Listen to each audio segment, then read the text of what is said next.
कब के बिछड़े हुए हम आज कहाँ आके मिले। जैसे समा कहीं लोए झिलमिला के मिले। कब के बिछड़े हुए हम आज कहाँ आके मिले। जैसे सावन जैसे सावन जैसे सावन से कहीं प्यासी घटा छा के मिले। कब के बिछड़े हुए हम आज कहाँ आके मिले। कब के बिछड़े हुए हम आज कहाँ आके मिले। चलिए दोस्तों, स्वागत है आपका हमारे और आपके प्यारे से चैनल में गेट एजुकेशन पीसीएम स्टडी में। इस प्लेटफॉर्म के माध्यम से हम आप तक गेट मैथमेटिक्स को और बहुत ही काफ़ी बेस्ट ट्रिक्स एंड कॉन्सेप्ट के साथ आप तक पहुंचाने का पूरा प्रयास करेंगे, जिससे आपके सारे डाउट क्लियर हों और अपने लक्ष्य की प्रति आप आसानी से बढ़ सकें। तो दोस्तों, आज के मोटिवेशन कोट्स हैं, उनको आपको थोड़ा मोटिवेट करते हैं, जिससे आपकी जो कंसंट्रेशन है या कंसिस्टेंसी है अपने डेस्टिनेशन की तरफ बढ़ जाए। सफलता किस्मत से नहीं, सफलता किस्मत से नहीं, रोज की मेहनत से मिलती है, रोज की मेहनत से मिलती है। जो आज कठिन लगता है वही कल आपकी सबसे बड़ी ताकत बनेगा। जो आज कठिन लगता है वही कल आपकी सबसे बड़ी ताकत बनेगा। जो चीज़ आज आपको कठिन लग रही है वही आपको सबसे बड़ी क्या बनेगी, ताकत। जो आपको काम कठिन लग रहा है उसको आप बार बार करिए और आने वाले समय में वही सबसे बड़ी आपकी ताकत बन जाएगी। हार मानने वाले बहाने ढूंढते हैं, हार मानने वाले बहाने ढूंढते हैं, जीतने वाले रास्ते, जीतने वाले रास्ते। हर सवाल का हल है, हर सवाल का हल है, बस धैर्य और अभ्यास चाहिए, बस धैर्य और अभ्यास चाहिए। जब तक लक्ष्य पूरा ना हो, जब तक लक्ष्य पूरा ना हो तब तक रुकना नहीं, जब तक लक्ष्य पूरा ना हो तब तक रुकना नहीं। बड़े सपने देखने वाले ही, बड़े सपने देखने वाले ही बड़ी मंजिल तक पहुंचते हैं, बड़े सपने देखने वाले ही बड़ी मंजिल तक पहुंचते हैं।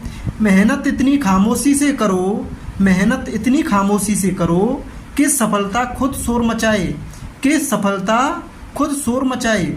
आज की पढ़ाई कल की पहचान है, आज की पढ़ाई कल की पहचान है।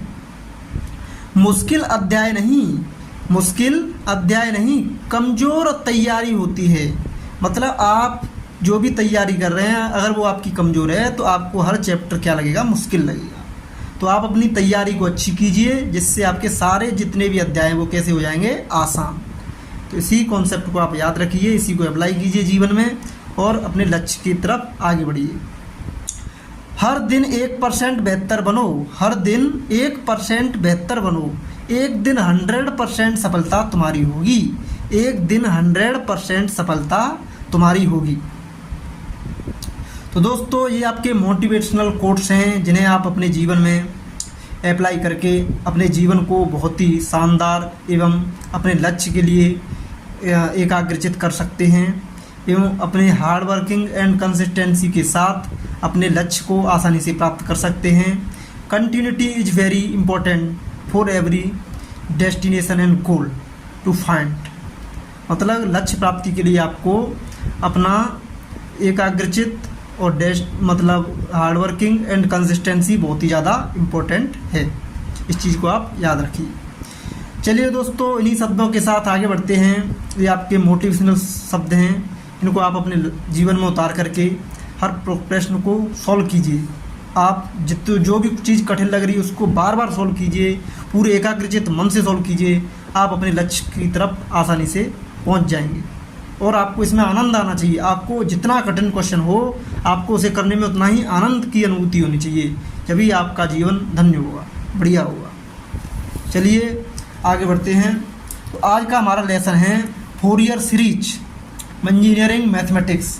दोस्तों ये कॉन्सेप्ट चल रहे हैं वो किसके चल रहे हैं? Engineering mathematics. तो दोस्तों जो आपकी फोरियर सीरीज है, इसको समझने के लिए ये सीरीज आपकी किसके ऊपर होती है? पीरियोडिक फंक्शन के ऊपर। तो पीरियोडिक फंक्शन के ऊपर होती है, इसीलिए इसके कुछ बेसिक टर्म हैं, उन्हें हम सबसे पहले समझते हैं। पहले समझते हैं हम पीरियड के बारे में, मतलब पीरियोडिक फंक्शन होते क्या हैं उस चीज़ को समझते हैं। फिर धीरे धीरे करके ये बेसिक चीज़ों को क्लियर करके फिर हम एक एक स्टेप आगे बढ़ेंगे, तो आपको फोरियर सीरीज बहुत ही आसान लगने लगेगी और आप इसके डिफ़िकल्ट से डिफ़िकल्ट क्वेश्चन बहुत ही आसानी से कर सकते हैं। तो चलिए दोस्तों, आज हम आपको बताने जा रहे हैं पीरियोडिक फंक्शन के बारे में। तो हेडिंग लगा लीजिए पीरियोडिक फंक्शन। तो नाम से ही क्लियर है, ऐसा फंक्शन जो रिपीट होता है। पीरियोडिक मतलब एक फिक्स्ड इंटरवल के बाद रिपीट हो, वो क्या कहलाता है? आपका periodic function.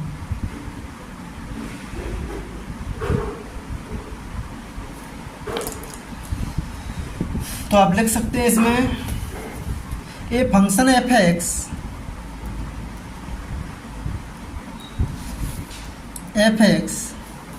Is said to be periodic, is said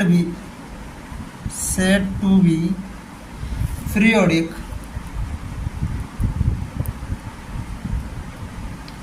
function if f of x plus t बराबर f of x plus t। अगर इस कंडीशन को कोई फंक्शन फुलफिल कर लेता है तो आपका फंक्शन कहलाता है पीरियोडिक फंक्शन।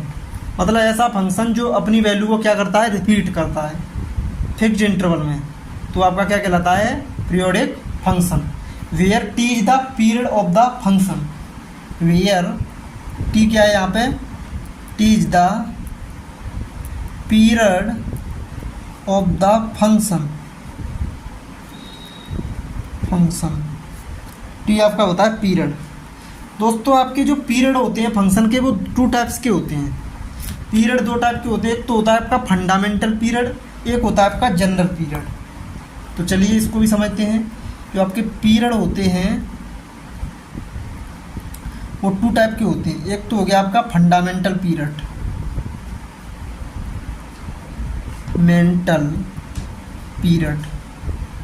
और एक आपका हो गया नंबर 2 जनरल पीरियड।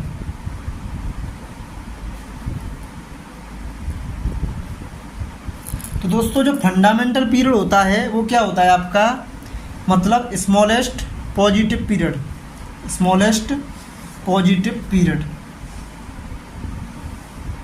स्मॉलेस्ट या लीस्ट स्मॉलेस्ट पॉजिटिव पीरियड।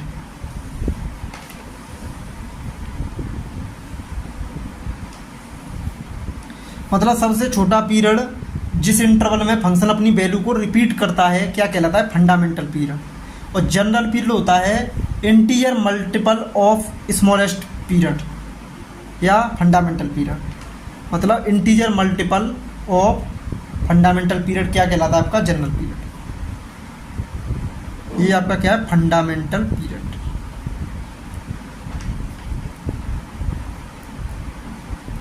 तो दोस्तों जो n की वैल्यू होगी वो आपकी होगी 1 2 3 इस तरीके से इनफाइनाइट तक।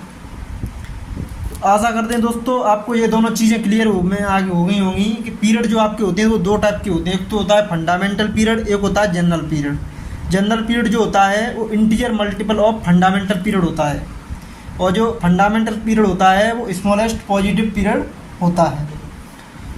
ठीक है दोस्तों, इन दोनों कॉन्सेप्ट के दोनों चीज़ों के ऊपर क्वेश्चन पूछे जाएंगे एग्जाम में, फंडामेंटल पीरियड के ऊपर और जनरल पीरियड के ऊपर। तो चलिए आगे बढ़ते हैं। अब हम डिस्कस करते हैं पीरियड के लिए एक फंक्शन लेते हैं sin x। मान लीजिए मेरे पास function f of x equal to sin x दिया है। इसमें मैं आपको समझाऊंगा कि फंडामेंटल पीरियड क्या है sin x का और जनरल पीरियड क्या है। चलिए समझते हैं इस चीज़ को। तो मेरे पास साइन एक्स है। साइन एक्स का कर्व आपने देखा होगा -1 से +1 में होता है। इसकी जो रेंज होती है वो कहाँ से कहाँ तक होती है, -1 से +1। और इसकी डोमेन होती है वो ऑल रियल नंबर होते हैं। इसका जो कर्व होगा आपने क्लास 12 में पढ़ा होगा, इस टाइप का होता है। तो ये आपका इनफाइनाइट तक जाता है। इस तरीके से आप बना सकते हैं इसको आगे भी। इसको इधर बनाएंगे तो ये इस टाइप से बनेगा।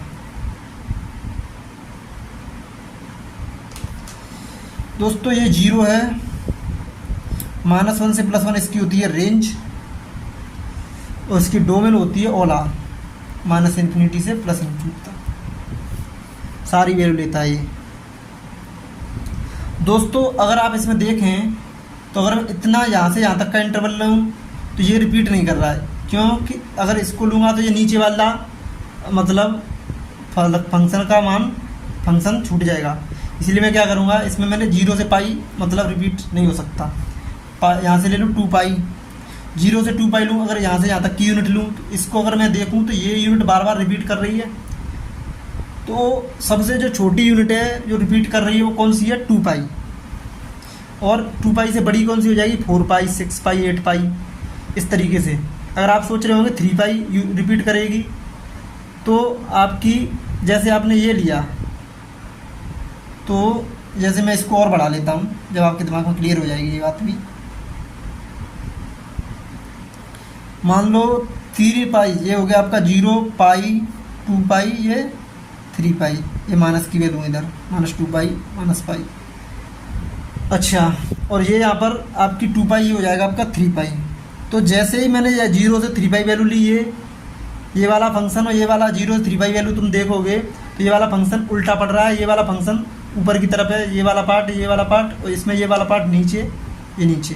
तो मतलब फंक्शन हमारा रिपीट नहीं कर रहा है, 0 से 3 पाई में रिपीट नहीं कर रहा है। आपका जो फंक्शन रिपीट कर रहा है वो एक तो 0 से 2 पाई में रिपीट कर रहा है, जो कि स्मॉलेस्ट पॉजिटिव पीरियड है जिसमें फंक्शन रिपीट कर रहा है, वो क्या हो गया आपका, यानी कि फंडामेंटल पीरियड। और 2 पाई से अगर कोई बढ़ा लेंगे, 3 पाई ले रहे हैं नहीं रिपीट कर रहा है, अगर हम 4 पाई ले लेंगे तो वो रिपीट कर जाएगा।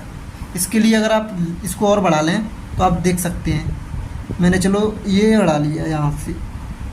चलो अब ये हो गया आपका 4 पाई, क्योंकि चीज़ों को प्रैक्टिकली समझना बहुत ज़रूरी है। आप जितने भी प्रैक्टिकली चीज़ों को समझोगे उससे आपके कॉन्सेप्ट बिल्डअप हो जाएंगे अच्छे से। आप मतलब बड़े से बड़े क्वेश्चन को आसानी से सॉल्व कर देंगे अगर आपके कॉन्सेप्ट दमदार हैं तो। ये आपका -3 पाई, इसको अगर आप ऊपर बढ़ाएंगे तो ये हो गया आपका -4 पाई। अब इसमें दिमाग लगाइए, 0 से 4 पाई में इतना फंक्शन है और 0 से 4 पाई में इतना फंक्शन है। ये सेम है, ये सेम है, ये सेम है और ये सेम है। मतलब आपका पूरा फंक्शन क्या कर रहा है, रिपीट कर रहा है। रिपीट कर रहा है तो इसका मतलब हमारा 4 पाई क्या हो सकता है, पीरियड हो सकता है। इसका क्या हो जाएगा, जनरल पीरियड, क्योंकि integer multiple of fundamental period is called general period. General period क्या होता है, NT, मतलब फंडामेंटल पीरियड का इंटीजर मल्टीपल। n क्या है, इंटीजर, पॉजिटिव इंटीजर, 1 2 3 से लेकर इन्फिनिटी तक। तो ये बात आपको क्लियर दिमाग में आ गई होगी।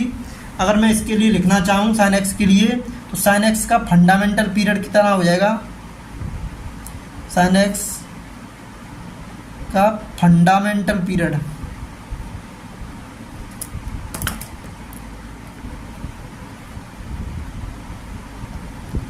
हो जाएगा दोस्तों 2 पाई, जो कि आप ग्राफ से समझ रहे होंगे, क्योंकि 2 पाई से कोई भी छोटी यूनिट रिपीट नहीं कर सकती साइन एक्स के लिए। तो इसकी जो फंडामेंटल पीरियड है, smallest positive period that can be repeated it's in the interval of the function. मतलब अपने फंक्शन के लिए छोटी से 2 पाई की जो यूनिट है फंक्शन की, उसको बार बार रिपीट कर रहा है फंक्शन को, वो उसका क्या कहलाएगा, फंडामेंटल पीरियड, मतलब smallest repeating unit. Fundamental period हो गया दोस्तों। अब आपका हो गया है जनरल पीरियड की बात कर लें, जनरल पीरियड। तो दोस्तों जनरल पीरियड क्या होता है, integer multiple of fundamental period. तो इसका इंटीजर मल्टीपल, एक मल्टीपल मतलब एन टी, एन की वैल्यू 1 लेंगे तो 2 पाई हो गया, एन की वैल्यू 2 लेंगे 4 पाई हो गया, एन की वैल्यू 3 लेंगे 6 पाई हो गया, एन की वैल्यू 4 लेंगे 8 पाई। इस तरीके से जितने भी पीरियड निकलेंगे वो सारे पीरियड क्या कहलाएंगे आपके जनरल पीरियड। और जो फंडामेंटल पीरियड ओनली 2 पाई, फंडामेंटल पीरियड स्मॉलेस्ट पीरियड होता है, जो कि जनरल पीरियड आपका यानी कि एन टी होता है, एन की वैल्यू आपकी integer multiple of fundamental period होती है। इस तरीके से आपके दोनों कॉन्सेप्ट क्लियर हो गए होंगे, फंडामेंटल पीरियड का भी और जनरल पीरियड का भी। अब दोस्तों ये तो हो गया साइन एक्स का भी छोटी चीज़, इसी तरीके से कॉस एक्स का भी आप कर सकते हैं। आप देखें ये तो मैंने ग्राफिकल तरीका हो गया। अच्छा, तो ग्राफिकल तरीके से आपको पता लग गया कि साइन एक्स का पीरियड कितना होता है, फंडामेंटल पीरियड 2 पाई। तो दोस्तों आपके जो कुछ कर्व हैं उनके हम ग्राफ्स की मदद से उनके पीरियड निकाल सकते हैं। अगर आप देखेंगे तो ये मतलब जो पीरियड की जो मूल कंडीशन है एफ ऑफ एक्स बराबर f of x plus T, ये इसको भी फॉलो करेगा फंडामेंटल पीरियड में भी और जनरल पीरियड में भी। जैसे आप फंडामेंटल पीरियड में एफ ऑफ एक्स प्लस 2 पाई करोगे तो साइन एक्स प्लस 2 पाई हो जाएगा। साइन एक्स प्लस 2 पाई कितना होता है, 2 पाई प्लस थीटा, मतलब आपका हो जाएगा ये फर्स्ट क्वाड्रेंट में, तो ये साइन एक्स हो जाएगा। इसकी वैल्यू कितनी हो जाएगी साइन एक्स, साइन एक्स कितना दिया एफ ऑफ एक्स प्लस 2 पाई कितना आ गया एफ ऑफ एक्स के बराबर। तो जहाँ पर जो एक्स प्लस 2 पाई है तो 2 पाई क्या हो जाएगा इसका पीरियड। और हम अगर हमने इसको चेक करेंगे f of x plus y रख के देखेंगे तो वहाँ पे वैल्यू कुछ अलग आएगी, इसीलिए ये स्मॉलेस्ट रिपीटिंग इंटरवल है, इसीलिए ये 2 पाई क्या हो जाएगा हमारा फंडामेंटल पीरियड। 2 पाई क्या हो जाएगा fundamental period of sine x.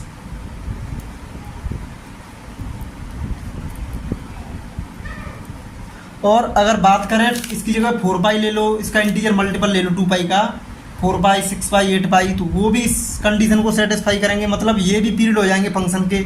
लेकिन वो सारे फंक्शन वो वाले पीरियड सारे क्या कहलाएंगे आपके जनरल पीरियड हो जाएंगे। मतलब जनरल पीरियड में आपका 2 पाई 4 पाई 6 पाई से लेकर के जितने भी पीरियड निकलेंगे जिसमें फंक्शन अपनी वैल्यू को रिपीट करेगा, जितनी पॉसिबिलिटी हैं वो सारे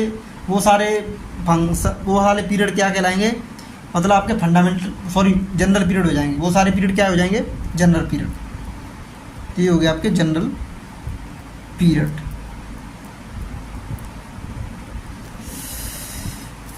ठीक है दोस्तों, तो इस तरीके से हमारा आपका जो कॉन्सेप्ट था फंडामेंटल पीरियड का जनरल पीरियड का वो क्लियर हो गया होगा। अब मैं इसमें आपको कुछ ट्रिक्स बताने जा रहा हूँ। जैसे कि आपके पास कोई भी फंक्शन है एफ ऑफ ए एक्स, तो अगर आपको एफ एक्स का फंडामेंटल पीरियड पता है तो एफ ऑफ ए एक्स का फंडामेंटल पीरियड कितना हो जाएगा, period of f of a x fundamental period कर लो।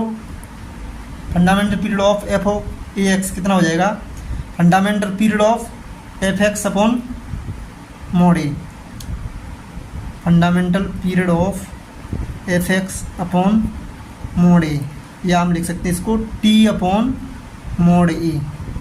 ये हो जाएगी कंडीशन, मतलब जो एफ एक्स का जो फंडामेंटल पीरियड होगा उसको ए से डिवाइड कर देंगे, ए की पॉजिटिव वैल्यू से। मॉड में इसलिए लगा रहा हूँ कि ए की वैल्यू अगर नेगेटिव दी है तब भी हमें ए की पॉजिटिव वैल्यू लेंगे, उसी से डिवाइड करेंगे जब ही हमारा पीरियड निकलेगा। ठीक है दोस्तों, इसी कॉन्सेप्ट के ऊपर मैं आपको कुछ क्वेश्चन करके बताता हूँ। एग्जाम्पल लेता हूँ, जैसे कि आपके पास आ गया साइन 2x, अगर इसका आपको क्या निकालना है, पीरियड निकालना है, तो ये आपका मान लो ये एफ ऑफ 2x कुछ मान लो इसको, तो एफ ऑफ 2x अगर इसको मानेंगे तो एफ ऑफ एक्स कितना हो जाएगा साइन एक्स। तो साइन एक्स का पीरियड जानते हैं, फंडामेंटल पीरियड आप कितना होता है 2 पाई, इसका फंडामेंटल पीरियड कितना होता है आपका 2 पाई। तो एफ ऑफ 2x का पीरियड कितना हो जाएगा 2π/2 यानी कि पाई। f(2x) का पीरियड कितना हो जाएगा 2π/2 = पाई।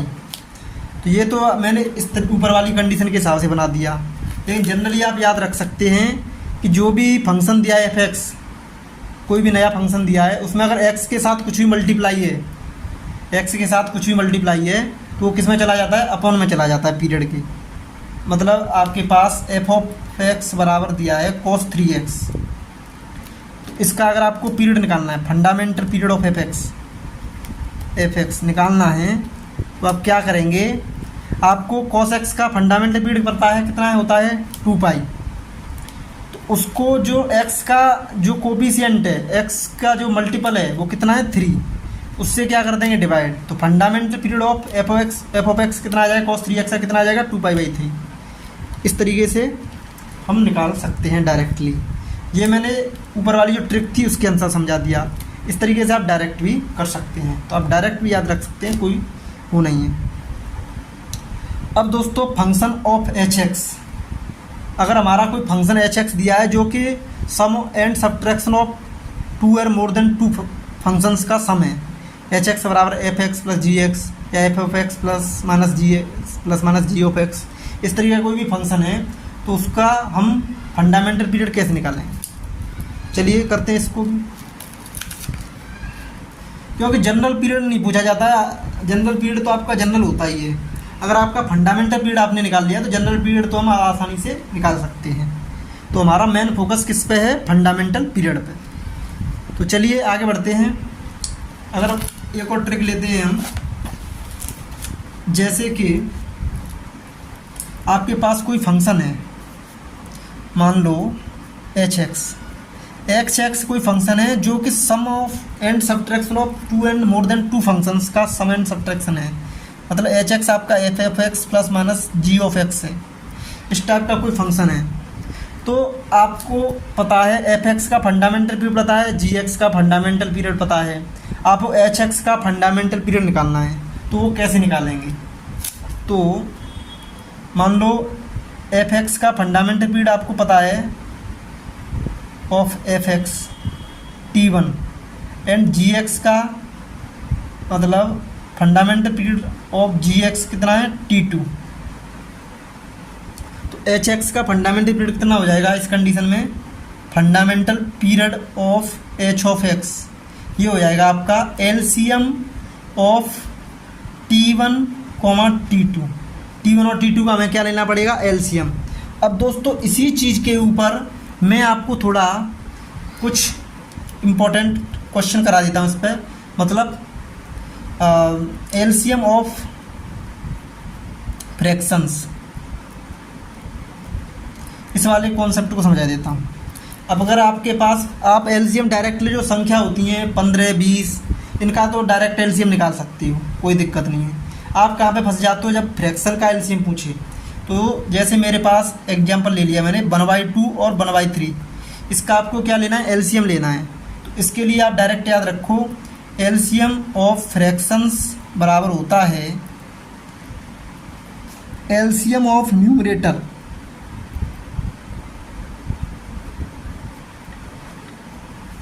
Upon HCF of denominator.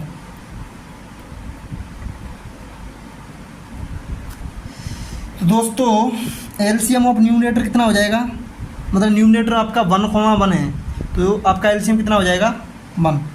तो LCM ऑफ 1,1 और HCF ऑफ 2,3। दोस्तों LCM कितना हो जाएगा 1।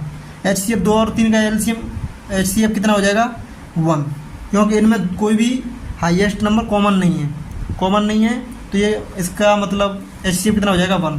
तो आपका LCM कितना आ जाएगा इस फ्रैक्शन का 1/2 1/3 का 1। तो ये आपका क्या हो गया आंसर। ठीक है दोस्तों, तो कॉन्सेप्चुअली भी मैं इस टाइप की प्रॉब्लम को समझाऊंगा, प्लस आपकी यानी कि इस ट्रिक से भी समझाऊंगा। तो ये आपकी क्या है, ट्रिक है। LCM ऑफ फ्रैक्शंस इस तरीके से निकालेंगे, एंड HCF ऑफ फ्रैक्शंस उसका भी मैं फॉर्मूला बता देता हूँ आपको। HCF ऑफ फ्रैक्शंस फ्रैक्शंस का आप HCF कैसे निकालेंगे? जैसे कि आपके पास 1/4, 1/8 है, इसका आपको क्या निकालना है? HCF का फ्रैक्शंस निकालना है। तो ये होता है आपका HCF ऑफ न्यूमरेटर, मतलब उल्टा हो जाता है। HCF पूछे तो न्यूमरेटर का HCF ले लो और डिनोमिनेटर का क्या कर दो? LCM। तो LCM ऑफ डिनोमिनेटर, ठीक है दोस्तों। तो HCF ऑफ 1,1 करेंगे और LCM ऑफ 4,8। तो HCF ऑफ 1,1 कितना होता है दोस्तों? 1। LCM ऑफ 4,8 का LCM लोगे तो कितना आ जाएगा? 8। तो ये काफ़ी आसान है, तो इसे मैं सॉल्व नहीं करा रहा, डायरेक्ट मैंने LCM 8 ले लिया है, आप निकाल सकते हैं। तो जो HCF कितना आ गया फ्रैक्शन का इन दोनों का? 1/8। अगर जैसे आपके पास फंक्शन है, अब आ जाइए आप मेन मुद्दे पर। तो दोस्तों इसका HCF इतना कैसे आ गया, ये भी आप सोच रहे होंगे। तो जैसे LCM मैंने निकाला तो 1/2 का मल्टीपल लिख लो आप। जैसे कि आप LCM निकालना है ना, तो LCM क्या होता है? Least common multiple. तो जैसे आपका 1/2 लिखेंगे तो 1/2, 2/2, 3/2, 4/2, 5/2, 6/2, इस तरीके से होता है। 1/3 का लिखेंगे 1/3, 2/3, 3/3 एंड आपका 4/3, 5/3, 6/3। तो दोस्तों देखो, अब इसमें कौन सा मतलब लीस्ट कॉमन मल्टीपल, तो सबसे छोटा कौन सा मल्टीपल है जो कॉमन है? 1/2, 1/3 में कोई नहीं कॉमन है, 2/3 और 2/2 में कोई कॉमन नहीं है। यहाँ पर 1 हो गया, ये 3/3 और 2/2 में कितना कॉमन है? ये वाली चीज़ें कॉमन है कि नहीं? तो यही क्या हो जाएगा आपका LCM। क्योंकि जैसे आपके पास मान लो 2 और 4 का LCM लेना है आपको, 2 का आप लिखेंगे 2, 4, 6, 8, इसके मल्टीपल लिख लो। इसका मल्टीपल 4 का 4, 8, 12। तो आप देखेंगे इसका लीस्ट सबसे छोटा कॉमन मल्टीपल कौन सा है? ये। तो 4 इसका क्या हो जाएगा? LCM। हाईएस्ट कॉमन फैक्टर मतलब हाईएस्ट चीज़ कौन सी कॉमन है, वो होता है आपका HCF। तो दोस्तों ये चीज़ आपकी समझ में आ गई होगी। फिलहाल में इस कॉन्सेप्ट के लिए आपको जो ज़रूरत थी वो LCM की थी, तो मैंने LCM थोड़ा डेप्थ में आपको समझा दिया। अब HCF की कोई खास ज़्यादा ज़रूरत है नहीं, इसको भी आप इसी तरीके से सोच सकते हैं। तो चलिए अब मैं फ़िलहाल में अपने मेन मुद्दे पर बात करता हूँ। मुझे जैसे फंक्शन दिया है आपका h(x) = sin x plus cos 2x। ये आपके पास फंक्शन दिया है, पूछा है, ये क्वेश्चन है मान लो। Find fundamental period of h(x), find fundamental period of h(x)। तो ये आपका होमवर्क है। इस चीज़ का जो कॉन्सेप्ट है, इस तरीके से इसको आप अपना होमवर्क समझ के खुद के माइंड से मतलब डिस्कवर कीजिए, जिससे आपके मैथ में काफ़ी इंटरेस्ट बढ़े, आपको बेसिक चीज़ों की बहुत गहराई से नॉलेज हो और आपका कॉन्सेप्ट बिल्डअप हो सके। क्योंकि कंपटीशन हो या आपकी कोई भी प्रॉब्लम हो, अगर आप उसे डेप्थ में अच्छे से जानते हैं तो आपकी बड़ी से बड़ी प्रॉब्लम आसानी सॉल्व हो जाती है। और अगर आपको स्पीड बढ़ानी है तो आप अपनी हमेशा ट्रिक का यूज करो, मतलब चीज़ों को गहराई में समझ के ट्रिक्स को पकड़ लो और उसके हिसाब से जल्दी जल्दी करते चले जाओ, अपनी स्पीड को बढ़ाओ। क्योंकि कंपटीशन के लिए आपको स्पीड बहुत इंपॉर्टेंट है, जितनी अच्छी स्पीड होगी उतना अच्छा आपका कंपटीशन एग्जाम हो जाएगा। तो आपको find fundamental period of h(x) निकालना है। तो मैंने क्या बताया था आपको, sin x का फंडामेंटल पीरियड निकाल लो, cos x का फंडामेंटल पीरियड निकाल लो। तो sin x का फंडामेंटल पीरियड हो गया आपका 2π, आप जानते हैं। cos x का फंडामेंटल पीरियड कैसे निकालेंगे? यहाँ पे cos x का तो मुझे पता है 2π होता है, लेकिन यहाँ पर x के मल्टीपल में कितना है 2, तो 2π को 2 से डिवाइड कर दीजिए। तो इसका जो फंडामेंटल पीरियड हो गया वो कितना हो गया π। अब आपको क्या करना है, h(x) का फंडामेंटल पीरियड निकालना है। और ये दो फंक्शंस के प्लस में दिया है, दो फंक्शंस का प्लस करके h(x) दिया है। तो इन दोनों फंक्शन के जो फंडामेंटल पीरियड दिए हैं उनका क्या लेना पड़ेगा आपको, एलसीएम। मतलब आपको एच एक्स के फंडामेंटल पीरियड के लिए fundamental period of H x निकालना है, तो उसके लिए आपको क्या करना पड़ेगा, एलसीएम ऑफ 2 पाई, पाई, इनका लेना पड़ेगा आपको एलसीएम। तो अगर इन दोनों चीज़ों का आप एलसीएम लेंगे 2 पाई और पाई का, तो क्या आ जाएगा 2 पाई, जो कि काफ़ी ईजी भी है क्योंकि ये फ्रैक्शन नहीं है, इसमें जो बड़ी संख्या होगी, क्योंकि 2 पाई को आप 2 पाई से डिवाइड करेंगे पूरा पूरा जा रहा है 1 बार, और पाई को 2 पाई से करेंगे 2 बार जा रहा है, तो ये क्या हो जाएगा इसका लीस्ट कॉमन मल्टीपल, मतलब एलसीएम इसका हो जाएगा 2 पाई। क्योंकि पाई का मल्टीपल लोगे तो पाई 2 पाई, 2 पाई का 2 पाई 4 पाई, तो लीस्ट मल्टीपल कौन सा हो गया 2 पाई, जो कि कॉमन आ रहा है इस तरीके से। ठीक है दोस्तों, तो ये क्वेश्चन हो गया आपका सॉल्व। इस तरीके के क्वेश्चन आप सॉल्व कर सकते हैं, आशा करते हैं हम। अब थोड़ा आगे बढ़ते हैं, आपको आशा करते हैं दोस्तों आपको जो पीरियोडिक फंक्शन है वो काफ़ी अच्छे तरीके से समझ में आ गए होंगे।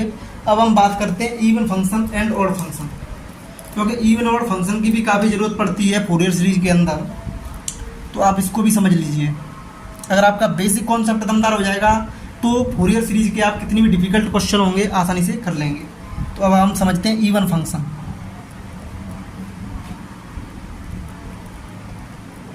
तो दोस्तों इवन फंक्शन की कंडीशन क्या होती है, a function f x is said to be even function if f of x बराबर एफ ऑफ माइनस एक्स। लिख लीजिए, a function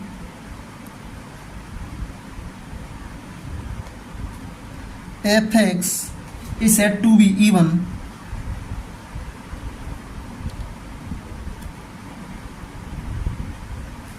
if f of x बराबर एफ ऑफ माइनस एक्स। अगर कोई फंक्शन आपका एफ ऑफ एक्स बराबर f of minus x वाली condition को फुलफिल करता है तो समझ लीजिए वो फंक्शन आपका क्या है, इवन फंक्शन। अगर दोस्तों अगर एक्स को माइनस एक्स से रिप्लेस करने पर आपकी वाई की वैल्यू में कोई चेंज नहीं हो रहा है तो वो फंक्शन आपका क्या कहलाएगा, इवन फंक्शन। क्योंकि इवन फंक्शन जो होता है वो हमेशा पॉजिटिव वैल्यू को लेता है। अगर वो x में पॉजिटिव है तो y में भी पॉजिटिव होगा, अगर वो x में निगेटिव है, पॉजिटिव x में निगेटिव है, तो निगेटिव x में भी निगेटिव होगा। ये चीज़ होती है, मतलब फंक्शन की वैल्यू चेंज नहीं होती है, जो पॉजिटिव x पे वैल्यू देगा वही निगेटिव x पे भी वैल्यू देगा। ये कंडीशन होती है इवन फंक्शन की। मतलब इवन फंक्शन आपका सिमेट्रिक अबाउट बाई एक्सिस होता है। बाई एक्सिस के अबाउट क्या होता है, ये सिमेट्रिक। तो इसका एक एग्जाम्पल ले लीजिए, जैसे मैंने एग्जाम्पल के लिए ले लिया एफ ऑफ एक्स बराबर एक्स स्क्वायर। तो अगर एक्स स्क्वायर का आपने ग्राफ पढ़ा होगा इस तरीके से होता है ये,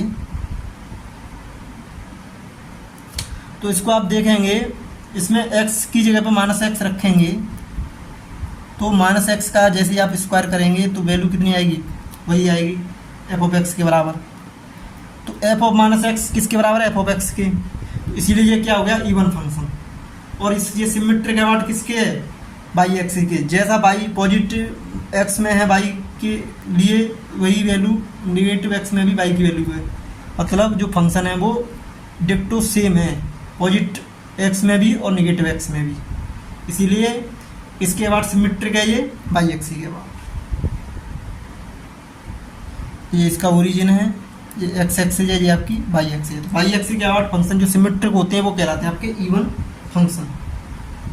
तो बहुत सारे इवन फंक्शन हो सकते हैं, जैसे कि कॉस एक्स है, कॉस ऑफ एक्स में माइनस की वैल्यू रखेंगे तो उसमें भी कोई फर्क नहीं पड़ेगा। जैसे आप ले सकते हैं एफ ऑफ एक्स बराबर कॉस एक्स, तो इसमें एफ ऑफ माइनस एक्स निकालेंगे, cos of minus x, cos of minus theta कितना होता है, प्लस के कॉस थीटा, कॉस एक्स हो जाएगा। और सेक ऑफ माइनस थीटा कितना होता है, सेक थीटा। बाद बाकी के जो इतने ट्रिग्नोमेट्रिक फंक्शन होते हैं 4, उनमें माइनस रखोगे तो वो देते हैं नेगेटिव वैल्यू, तो वो कैसे हो जाएंगे आपके ऑड फंक्शन। और ये दो function sec x and cos x क्या होते हैं, इवन फंक्शन। तो दोस्तों इस तरीके से मैंने आपको इवन फंक्शन की भी कंडीशन समझा दी। अब इसमें आप नोट कर लीजिए, एक जो इम्पोर्टेंट बात है, even function the graph of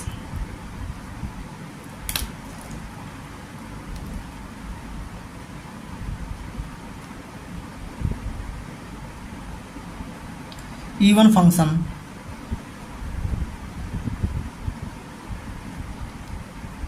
always symmetrical about y-axis, always symmetrical about y-axis। मतलब ग्राफ ऑफ इवन फंक्शन है वो हमेशा किसके अबाउट सिमेट्रिक होता है, बाई एक्सिस के अबाउट। नोट नंबर 2 दोस्तों, कुछ प्रॉपर्टी है इंपॉर्टेंट, जो मोस्ट इम्पॉर्टेंट है, जो आपको न्यूमेरिकल के लिए, वो सारी चीज़ें मैं करा के चल रहा हूँ आपको, जिससे न्यूमेरिकल में कोई प्रॉब्लम ना आए। आप सारे कॉन्सेप्ट को मतलब सीख करके अप्लाई करेंगे तो आपको बहुत ही मज़ा आएगा क्वेश्चन करने में। आपको मतलब ये सोचेंगे कि ये इतना डिफिकल्ट क्वेश्चन मैंने कैसे आसानी से कर लिया। आपको बहुत ही इंटरेस्ट आएगा। आप स्टेप बाय स्टेप आगे बढ़िए और मज़ा लीजिए लेक्चर का। If F x is N even function, if f(x) is an even function, then minus pi to plus pi f of x dx बराबर 2 times 0 to pi f of x dx। तो दोस्तों, ये जो property है वो आपकी definite integration में पढ़ाई जाती है। इस प्रॉपर्टी को मैं आपको प्रूफ भी करा सकता हूँ कि ये वैल्यू ऐसे कैसे होगी। तो चलिए हम इसको प्रूफ कर लेते हैं, जिससे आपको थोड़ा कॉन्फिडेंस आ जाए ये चीज़ हो कैसे रही है।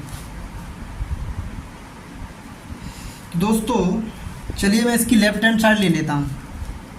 तो आप इसमें लेफ्ट हैंड साइड ले लीजिए। तो minus pi two plus pi f of x d x दिया है। अब मैं क्या करूँगा कि माइनस पाई से 0 और 0 से पाई इस फंक्शन को, इस मतलब इंटीग्रेशन को 2 पार्ट में मतलब डिवाइड कर लूँगा। तो माइनस पाई से 0 एक साइड हो जाएगी फंक्शन की और 0 से पाई दूसरी साइड हो जाएगी। मतलब एक साइड पॉजिटिव वाली हो जाएगी, एक साइड नेगेटिव वाली। F of x d x, इससे तो मुझे कोई प्रॉब्लम है नहीं, क्योंकि ये तो हमारा आंसर में लाना ही लाना है। इससे मुझे प्रॉब्लम है, इसको मुझे इस टाइप का बनाना है। तो अगर मैं इसमें x की जगह माइनस एक्स की जगह मतलब x की जगह माइनस टी रख दूँ,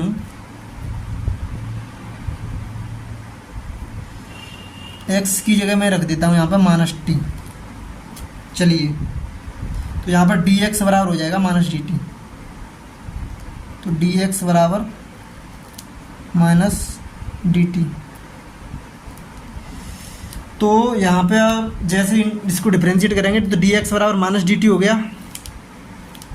तो आप क्या करेंगे इसमें,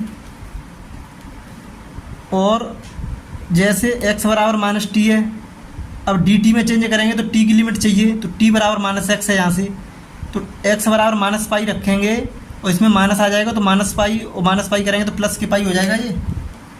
तो यहाँ पे हो जाएगा ये प्लस के पाई, और 0 तो 0 रहेगा ही, ठीक है। और डी एक्स बराबर कितना हो जाएगा माइनस डी टी, और x बराबर कितना रखना है माइनस टी, मतलब एफ ऑफ माइनस टी। तो ये वैल्यू बन गई आपकी। प्लस ये जो मान है इसको आप सेम टू सेम रख दीजिए, plus 0 to pi f of x d x. तो यहाँ पर थोड़ी जगह नहीं बची है, मैं इसे पिछले वाले पेज पे करता हूँ सॉल्व। तो चलिए इसको लिख लेते हैं।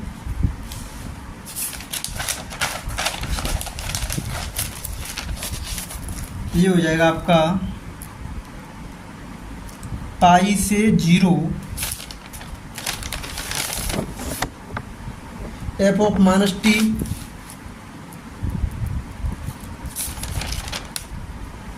और minus D t plus 0 to pi f of x d x. तो ये मैंने लिख लिया दोस्तों। थोड़ा रिपीट कर देता हूँ मैं, अगर किसी को समझ में नहीं आया हो। देखो आपके पास क्या था, मुझे मतलब इसको प्रूव करना है। तो माइनस पाई से plus pi f of x d x है।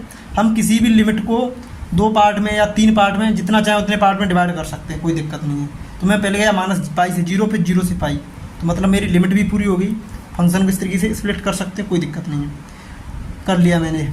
मेरा आंसर जो था 0 से पाई में, तो मुझे लाना ही है एफ एक्स डी एक्स। तो मैंने इसे तो ऐसे कि ऐसे रहने दूँ। अब इसमें मुझे दिक्कत आ रही है इस वाले पहले पार्ट में। तो मैं क्या करता हूँ, इसमें x को माइनस टी से रिप्लेस कर रहा हूँ, क्योंकि जो माइनस पाई है वो मुझे प्लस पाई करना है। तो जैसे ही मैंने x को माइनस टी से रिप्लेस किया, तो dx बराबर कितना आ जाएगा, यहाँ पे जो dx है उसकी जगह पे माइनस dt आ जाएगा।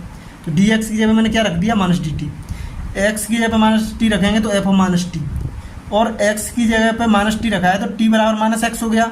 x की लिमिट माइनस पाई है, तो माइनस पाई की जगह पे x की जगह माइनस पाई रखोगे, एक माइनस यहाँ से है तो माइनस से माइनस कट जाएगा, तो x t बराबर कितना हो जाएगा, पाई। ये वाली लिमिट कितनी होगी, t की पाई।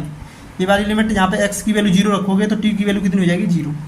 तो इस तरीके से t की लिमिट निकाल ली। चलो मैंने ये चीज़ उस साइड लिख ली। अब इसमें आप देखेंगे तो पाई से 0 f of minus T minus D T है, तो इसमें से जो माइनस है वो बाहर आ जाएगी। तो minus of pi to 0 f of minus t d t plus 0 to pi f of x d x. दोस्तों एक चीज़ मैं बता दूं, आपके जो फॉर्मूले हैं, प्रॉपर्टी है, आपकी integration a to b f of x d x लिखो, या a to b f of t d t लिखो, दोनों वैल्यू क्या होती हैं, सेम। तो इसी तरीके से ये जो वैल्यू है एफ ऑफ माइनस टी, तो वो आपकी क्या लिख सकते हैं, एफ ऑफ माइनस एक्स लिख सकते हैं d x. Limit same to same वही रहेगी। इस वाली प्रॉपर्टी को मैं लगा के इसको चेंज करता हूँ, तो ये हो जाएगा आपका माइनस पाई से 0, और यहाँ पे हो जाएगा f of minus x d x plus 0 to pi f of x d x. अब दोस्तों अगर एक प्रॉपर्टी और पढ़ी होगी आपने, अगर integration a to b f of x d x से अगर मैं इसकी लिमिट को उल्टा कर दूं, तो यहाँ पे क्या आ जाएगा, माइनस का साइन, बी टू ए कर दूं तो ये आ जाएगा f of x d x. तो ये आपकी डेफिनेट इंटीग्रेशन की प्रॉपर्टी थी, वो भी रिवाइज होगी आपकी। एक चीज़ के लिए आपको काफ़ी सारी चीज़ें सीखनी पड़ी। तो यही खूबसूरती है, अगर आप किसी भी चीज़ को डेप्थ एनालिसिस करते हैं तो आपके सारे कॉन्सेप्ट आपसे जुड़ जाते हैं और आपका बेसिक बहुत डेवलप हो जाता है। तो जैसे माइनस पाई से 0 है, तो यहाँ पे माइनस लगाया तो इसकी लिमिट को पलट देंगे हम, तो ये हो जाएगा आपका 0 to pi f of minus x d x plus 0 to pi f of x d x. अब दोस्तों यहाँ पर एफ ऑफ माइनस एक्स दिया है, given that F of minus x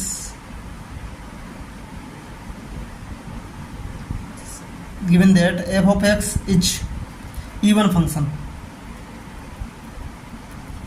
अगर एफ ऑफ एक्स आपका क्या दिया, इवन फंक्शन, तो हम लिख सकते हैं एफ ऑफ माइनस एक्स बराबर कितना हो जाएगा, एफ ऑफ माइनस एक्स, ये हम क्या पुट कर सकते हैं, एफ ऑफ एक्स।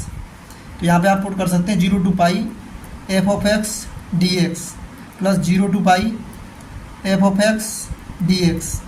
तो दोनों की वैल्यू सेम है, तो यहाँ पे हो जाएगा 2 times 0 to pi f of x d x, that is equal to right hand side, hence proved. तो आशा करते हैं ये प्रॉपर्टी का जो डेरिवेशन है वो आपको समझ में आया होगा। तो चलिए दोस्तों, ये हो गई सारी चीज़ें।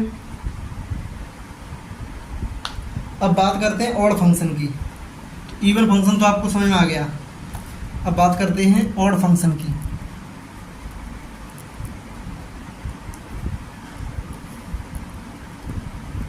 ऑड फंक्शन की क्या कंडीशन होती है, a function f x is said to be odd if a function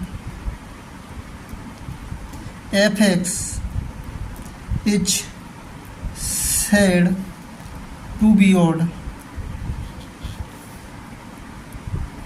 if f of minus x बराबर माइनस एफ एक्स, अगर कोई फंक्शन इस प्रॉपर्टी को फॉलो करता है तो समझ लिए वो हमारा क्या है, ऑड फंक्शन। तो अगर आप x को माइनस एक्स से रिप्लेस करेंगे तो जो फंक्शन की वैल्यू कैसी हो जाएगी, निगेटिव। मतलब x में अगर कोई फंक्शन पॉजिटिव दिया है तो माइनस एक्स में वही फंक्शन निगेटिव होगा। मतलब पॉजिटिव x में अगर फंक्शन पॉजिटिव y में बन रहा है तो निगेटिव x में वो फंक्शन निगेटिव y में बनेगा, मतलब थर्ड क्वाड्रेंट। तो अगर कोई फंक्शन आपका फर्स्ट क्वाड्रेंट में और थर्ड क्वाड्रेंट में सिमेट्रिक है, मतलब ओरिजिन के अबाउट सिमेट्रिक है, वो फंक्शन आपका क्या कहलाता है, ऑड फंक्शन। तो जैसे आप एग्जांपल ले सकते हैं, इसका एग्जांपल ले लिए एफ ऑफ एक्स बराबर एक्स। तो जैसे ही आप एफ ऑफ माइनस एक्स निकालेंगे तो ये हो जाएगा माइनस एक्स। माइनस एक्स कितना हो जाएगा, माइनस एफ एक्स। अगर कोई function f of minus x बराबर माइनस एफ एक्स है तो हमारा क्या है, ऑड फंक्शन। जैसे कि आप देख सकते हैं y इक्वल टू एक्स की लाइन इस टाइप की होती है। मतलब ये जैसी बन रही है फर्स्ट क्वाड्रेंट में वैसी बन रही है थर्ड क्वाड्रेंट में। तो पॉजिटिव एक्स पे पॉजिटिव y में बन रही है तो नेगेटिव एक्स पे नेगेटिव y में बन रही है। इस तरीके के जो फंक्शन कहलाते हैं वो आपके क्या कहलाते हैं, ऑड फंक्शन। एक्स ये y, ये इसका ओरिजिन। तो चलिए दोस्तों, ये सारी चीज़ें आपको समझ में आई होंगी। एग्जाम्पल 2 ले लेते हैं। जैसे कि एफ ऑफ एक्स बराबर साइन एक्स, ये भी आपका ऑड फंक्शन है। एक्स को माइनस एक्स से रिप्लेस करेंगे तो क्या आएगा आपका, साइन ऑफ माइनस एक्स। वो मैं थोड़ी देर पहले बताया था, साइन ऑफ माइनस एक्स कितना हो जाएगा, माइनस के sine x, that is equal to minus के एफ एक्स। अगर कोई function f of minus x बराबर माइनस एफ एक्स है तो वो क्या कहलाएगा, ऑड फंक्शन। और जो साइन एक्स होता है वो भी इसी टाइप का होता है। ये आपका फर्स्ट क्वाड्रेंट में होता है, उस टाइप से थर्ड क्वाड्रेंट में होता है।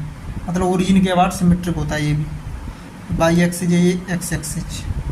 ये मैंने इसकी स्मॉलेस्ट यूनिट ली है, repeating unit 0 minus pi two plus pi, जो कि आपकी 2 पाई पीरियड में है।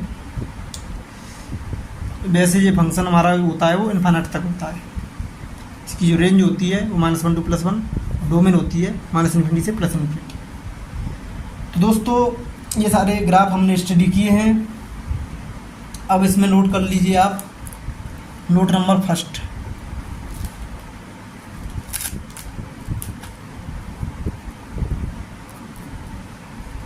The graph of an odd function, the graph of an odd function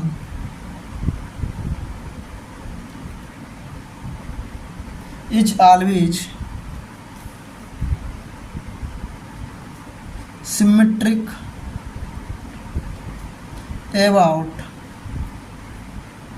origin। Origin कह लो या अपोजिट क्वाड्रेंट, अपोजिट क्वाड्रेंट, दोनों का मतलब सेम है।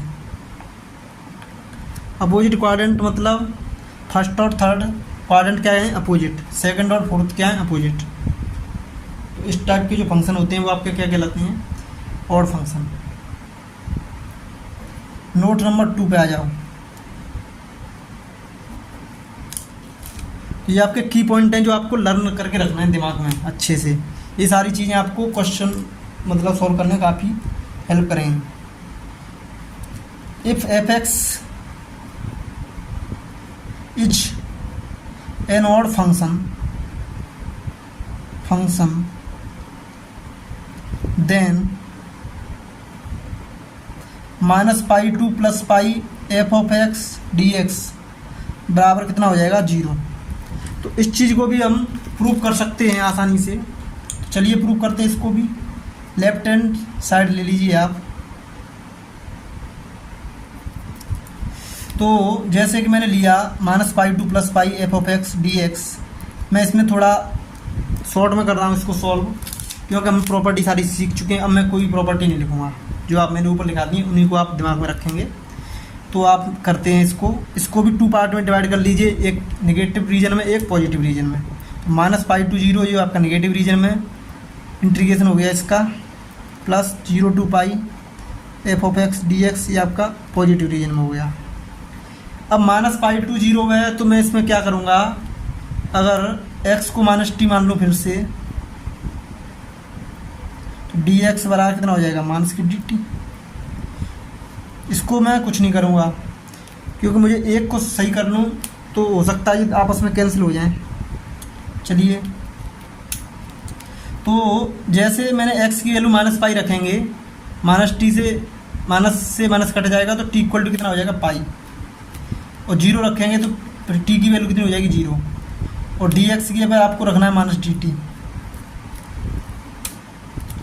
एंड x की जगह माइनस टी तो ये हो जाएगा f of minus t plus 0 to pi f of x d x.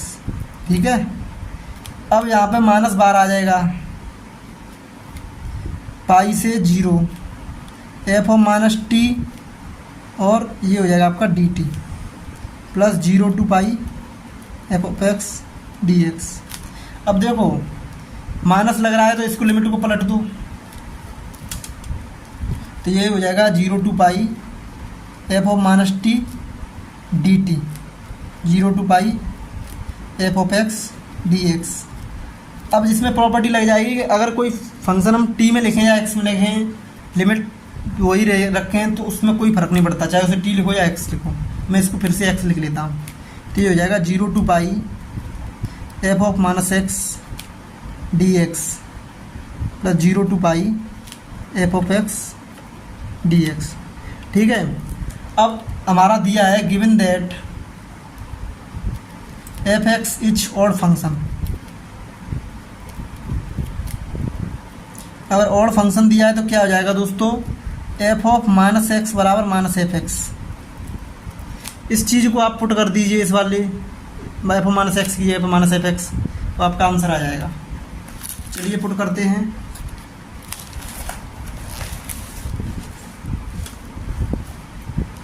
तो जैसे ही हमारे पास वैल्यू दी है 0 to pi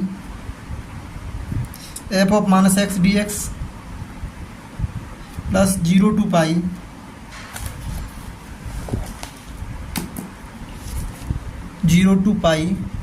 f of x d x.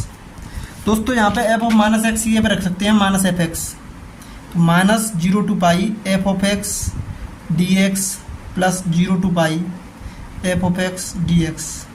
ये इससे ये कैंसिल हो गया क्योंकि वैल्यू सेम है, तो इसका आंसर आ गया 0, that is equal to right hand side, hence proved.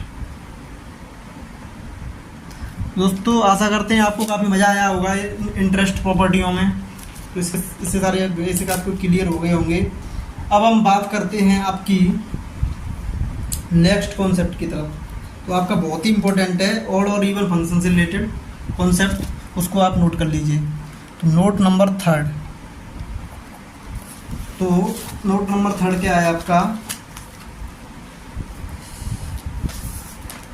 First property है और even function into even function, even function into even function. क्या उत्तर आएगा, उत्तर आएगा आपका सीधा even function.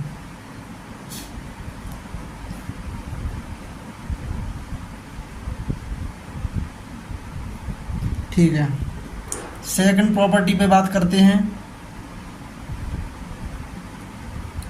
Even function into odd function, even function into odd function करेंगे तो उत्तर आएगा आपका ऑड फंक्शन।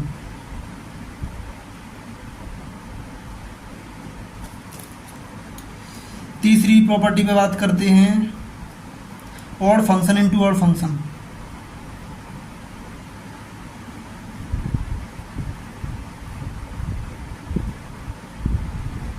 उत्तर आएगा आपका इवन फंक्शन।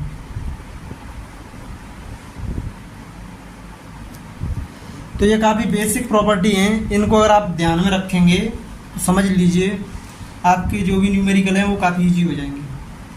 तो जैसे कि आप कोई भी इंटीग्रेशन कर रहे हैं उसमें even function into even function आ गया, अगर आपको पता लग गया कि इवन फंक्शन है लिमिट दी है आपकी -पाई टू +पाई, तो आप उसको 2 टाइम्स करके 0 to पाई कर सकते हैं, आपका आधा काम सॉल्व हो जाएगा, आप आसानी से कर पाएंगे उसको। फिर आपका क्या हो जाएगा, even function into odd function दिया है, ऑड फंक्शन दिया है आपका -पाई टू +पाई दिया है, तो आप डायरेक्ट 0 कर सकते हैं उसको। Odd function into odd function दिया है, इवन फंक्शन दिया है, फिर भी आपका 2 टाइम्स हो जाएगा, मतलब क्वेश्चन काफ़ी हद तक आसान हो जाएगा। तो इन प्रॉपर्टियों की मदद से हम जो न्यूमेरिकल डिफिकल्ट लगते हैं उनको काफ़ी ईजी कर सकते हैं और अपने तरीके से सॉल्व कर सकते हैं, जो कि काफ़ी हमारे टाइम को भी बचाएगा। ये कंपटीशन के लिए इम्पोर्टेंट है और एग्ज़ाम के लिए भी, क्योंकि कुछ कॉम्प्लेक्स प्रॉब्लम आती हैं वो हम इसी माध्यम से, मतलब प्रॉपर्टियों की मदद से काफ़ी इजी तरीके से सॉल्व कर सकते हैं। वैसे सॉल्व करेंगे तो बहुत ज़्यादा टाइम खा जाएंगे, आपके क्वेश्चन छूट जाएंगे और आपको कम मार्क्स मिल पाएंगे, तो आपका टाइम बर्बाद हो जाएगा, क्योंकि आपके काफ़ी नुकसानदायक है आपके लिए। अब दोस्तों ये हो गई आपकी बेसिक बातें। तो अगर आपने इतना बेसिक समझ लिया है तो हम बात करते हैं फोरियर सीरीज की। चलिए बताते हैं फोरियर सीरीज क्या होती है। काफ़ी ध्यान देना है आपको बेसिक पे। अब मेन इम्पोर्टेंट काम हो रहा है जिसके लिए हम इतनी देर से मतलब इन सारी चीज़ों को समझ रहे थे, हम सीरीज के लिए ही समझ रहे थे। तो हम बात करते हैं Fourier series, FURIER, Fourier series. तो दोस्तों फोरियर सीरीज क्या चीज़ है? फोरियर सीरीज जैसे कि हमने टेलर सीरीज वगैरह पढ़ी थी और मर्कलेरन सीरीज पढ़ी थी, जो कि आपके जो फंक्शन थे उनको एक्सपेंड करने के लिए, किसी भी टाइप का कोई फंक्शन है, डिफरेंशियल फंक्शन है, उसको एक्सपेंड करने के लिए, मतलब उसकी सीरीज निकालने के लिए जो मेथड थे वो आपके क्या थे? एक तो आपकी टेलर सीरीज थी, मर्कलेरन सीरीज थी, वो सारी चीज़ें थी। लेकिन इसमें क्या होता है कि इसमें कुछ इंटीग्रेबल फंक्शन होते हैं, पीरियोडिक फंक्शन होती हैं, तो उनकी सीरीज को निकालने के लिए एक स्पेशल टाइप का पैटर्न यूज किया गया, जो कि हमारा फोरियर सीरीज का कॉन्सेप्ट बन गया।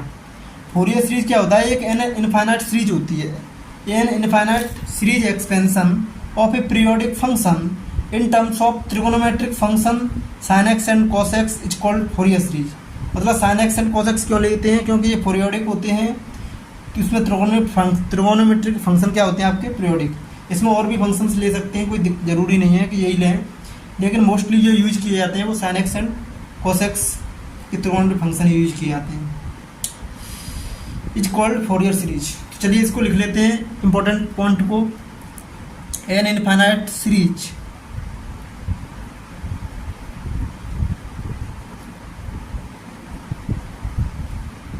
एक्सपेंशन, ये कैसा एक्सपेंशन? इनफाइनाइट सीरीज का एक्सपेंशन है ये, मतलब फाइनाइट नहीं है, इनफाइनाइट सीरीज एक्सपेंशन होता है।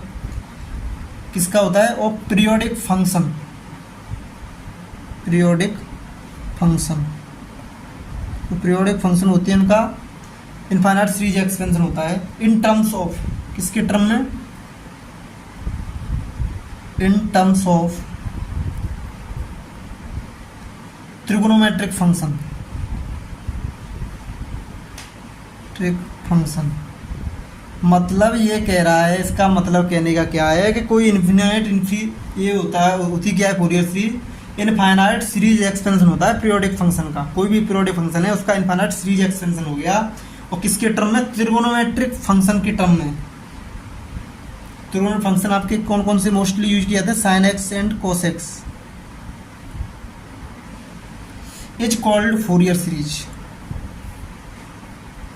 Called Fourier series. तो इस चीज़ को आप ध्यान में रख लीजिए काफ़ी इंपॉर्टेंट तरीके से, कि आपका कोई भी पीरियोडिक फंक्शन है तो उसका अगर आपको इनफाइनाइट सीरीज एक्सपेंशन निकालना है, किसके टर्म में? Sign x and cos x के टर्म में, तो हमारी उस टाइप की सीरीज को हम क्या बोलते हैं? Fourier series. Let f x is a periodic function. आपका जो एफ एक्स क्या है? पीरियोडिक फंक्शन है, ठीक है। In the interval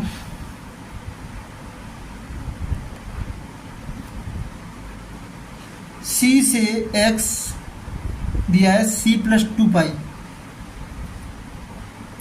then its Fourier series is, then its Fourier series is. दोस्तों हमने इसका जो पीरियोडिक फंक्शन का जो इंटरवल लिया है वो c से c+2π क्यों लिया है? क्योंकि जो अगर हम इसको sin x and cos x के टर्म में मतलब एक्सपेंड कर रहे हैं तो इसमें sin x and cos x का जो पीरियड होता है वो 0 से 2π होता है। तो 2π पीरियड के लिए मतलब हम यूज कर रहे हैं, इसीलिए हमने इसकी जो लिमिट ली है वो कहाँ से कहाँ तक ली है, c से c+2π तक, sin x and cos x की वजह से। इसका मेन उद्देश्य ये है। Fourier series is. तो दोस्तों इसकी लेंथ की बात करें, लेंथ ऑफ पीरियड कितनी हो जाएगी, c+2π में से घटाएंगे c मतलब 2π। अगर इसकी 2π लेंथ है तो इसकी जो फुल रेंज एक्सपेंशन है, मतलब इस जो एक्सपेंशन दिया है वो फुल रेंज में दिया है। हाफ रेंज फूरियर सीरीज या मतलब फुल रेंज फूरियर सीरीज है ये, 0 से 2π में दिया है या -π टू +π में दिया है, क्योंकि उसमें भी -π से -π घटाओगे तो 2π आएगी लेंथ। अगर आपकी लेंथ 2π आ रही है तो आपका मतलब half full range Fourier series है। तो ये कैसी है आपकी फुल रेंज फूरियर सीरीज। और हाफ रेंज फूरियर सीरीज हम मतलब कि फुल रेंज फूरियर सीरीज को ख़त्म करके इसके सारे कॉन्सेप्ट एंड इसके ऊपर जितने भी न्यूमेरिकल्स हैं उन सबको ख़त्म करके जब हम हाफ रेंज वाले क्वेश्चंस भी सॉल्व करेंगे, इस चीज़ को अंतर को आप समझिएगा। अगर लेंथ 2π आ रही है तो आपकी कैसी है, फुल रेंज फूरियर सीरीज। तो अगर जैसे कि आपका जो फंक्शन है, अगर इसका जो पीरियड दिया है c से x c+2π में, देन इट्स फूरियर सीरीज क्या हो जाएगी, फूरियर सीरीज हो जाएगी आपकी f(x) की पीरियोडिक फंक्शन दिया है उसका series expansion in the form of sin x and cosine terms. क्या हो जाता है, ये हो जाता है आपका a0/2 plus summation of n goes 1 to infinity an cos nx plus summation n goes 1 to infinity bn sin nx।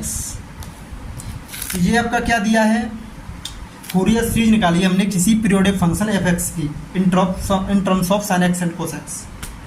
ठीक है, और जो आपके फूरियर कोफिशिएंट हैं वो क्या कहलाते हैं, a0/2 an bn, ये कहलाते हैं फूरियर कोफिशिएंट। और इनकी वैल्यू कैसे निकालेंगे आप, चलिए इसको ही बताते हैं कैसे निकाली जाती है। तो दोस्तों अब इसके जो डायरेक्टली फॉर्मूले हम इसको लर्न कर लेंगे, लेकिन मैं इसका भी डेरिवेशन आपको नेक्स्ट लेक्चर में प्रोवाइड करा दूंगा, कोई बड़ी बात नहीं है, इसको भी करवा देंगे। तो फिलहाल के लिए आप इनके फॉर्मूलों को याद कर सकते हैं, न्यूमेरिकल पार्ट के लिए आप लर्न कर लीजिए, इससे कि आप न्यूमेरिकल आसानी से कर सकें। तो चलिए, वेयर a0 की वैल्यू कैसे निकालेंगे आप, 1/π लिमिट c से c+2π f(x) dx, an निकालेंगे तो आपके पास हो जाएगा इंटीग्रेशन 1/π c से c+2π f(x) into cos nx dx। और अगर आप bn निकालेंगे तो ये हो जाएगा 1/π c से c+2π वाला इंटरवल ले लो f(x) into sin nx dx। तो इस तरीके से आप a0 an bn ये जो आपके फूरियर कोफिशिएंट हैं उनको निकाल सकते हैं इन फॉर्मूलों की मदद से। तो हम इस पर करेंगे न्यूमेरिकल, देखता हूँ अगर टाइम बचता है तो मैं करवाता हूँ। नेक्स्ट लेक्चर में मैं इसके ऊपर न्यूमेरिकल, इसके कॉन्सेप्ट काफ़ी मतलब बढ़िया तरीके से करेंगे। दोस्तों इसमें जो a0 an bn are called a0 an bn are called Euler's formula, Euler's formula या फूरियर कोफिशिएंट ऑफ f(x) या Fourier coefficient of f x, मतलब एफ एक्स के जो फोरियर कोफिशिएंट कह लो इनको, या इनके यूलर फॉर्मूला कह लो, यूलर फॉर्मूला बोल लो इनको। दोनों में से कोई भी चीज़ लिखी आ गई आप समझ जाइए कि वो मतलब फोरियर कोफिशिएंट पूछ रहा है या यूलर फॉर्मूला पूछ रहा है, मतलब a naught a n b n पूछ रहा है, सीधी ये है। इनके होते हैं फॉर्मूले, इन फॉर्मूलों को आप कर लीजिए लर्न। इसी पैटर्न से आप किसी भी फंक्शन का जो पीरियोडिक है उसका आप आराम से सीरीज एक्सपेंशन कर सकते हैं इन terms of sine x and cos x. वही आपकी क्या कहलाती है, फोरियर सीरीज। एफ एक्स का अगर ए नॉट बाई टू समेसन इस टाइप की सीरीज में अगर आपको एक्सपेंड करना है तो आपको क्या निकालना पड़ेगा, a naught a n b n, और a naught a n b n के मान निकालने के बाद इसमें अगर आप पुट कर देंगे और इसके सिग्मा को एक्सपेंड कर देंगे तो आपकी क्या आ जाएगी, फोरियर सीरीज इसी फंक्शन की जो कि पीरियोडिक है। और अगर आपका इसका यानी कि इंटीग्रेबल भी है वो, और तो हम उसका सीरीज एक्सपेंशन कर सकते हैं sign x and cos x term में। भाई उस फंक्शन की क्या कहलाएगी, फोरियर सीरीज। दोस्तों अब हम इसके कुछ इम्पोर्टेंट पॉइंट हैं उसको एक्सपेंड कर लेते हैं, फिर हम इसके न्यूमेरिकल पार्ट की तरफ चलते हैं। चलिए दोस्तों आज हम वीडियो को यहीं पर समाप्त करते हैं, और नेक्स्ट लेक्चर में हम आपको इसी से आगे जो भी कॉन्सेप्ट हैं फोरियर सीरीज के उसको समझाएंगे। Thank you for all the very best. अगर आपको हमारा कॉन्सेप्ट, हमारा समझने का तरीका कोई कमी दिखाई दे तो आप हमें कमेंट जरूर करें, जिससे हम नेक्स्ट लेक्चर में आपको थोड़ा बेस्ट तरीके से और भी अच्छे तरीके से एक्सप्लेन करने की कोशिश करें। और अगर आपको हमारा वीडियो अच्छे लगे तो आप please like share and subscribe जरूर करें। Thank you for all the very best.